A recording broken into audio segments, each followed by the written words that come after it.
everyone. In today's tutorial, I will show you how to create a chart with conditional formatting by Kutools for Excel. If you have Kutools for Excel installed, you can use its color grouping chart feature to quickly create a chart with conditional formatting in Excel. Click the Kutools tab. In the editing group, click the charts drop-down list, and in the category comparison, select color grouping chart. In the color grouping chart dialog box, tick the column chart option. And next, click this button to specify the range of the axis labels. Press the enter key and click this button to specify the range of the series values. Press the enter key, and in the group section, please click the add button. Then in the add a group dialog, please specify the group name, less than 50.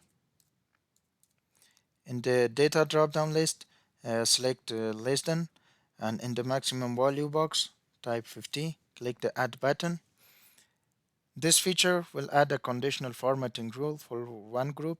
If you need to add multiple conditional formatting rules for the chart, please add as many groups as you need. Click the add button. In the group name, type between 50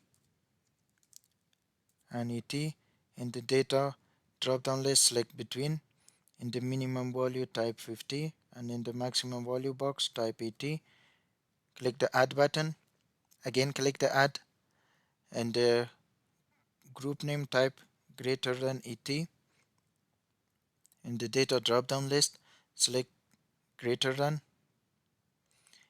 In the minimum value, uh, type 80.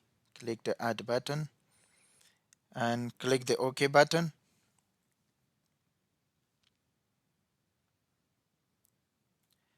Now you will see a column chart is created, and columns are colored based on the specified groups. When you change the values in the data source, the fill color of the corresponding columns will be changed automatically based on the specified groups. As you can see, I will change the value for Mohib. I will type 32, and it will automatically change to the less than 50. If I type uh, another value, the chart will also be changed. Thanks for watching, and please subscribe for more videos.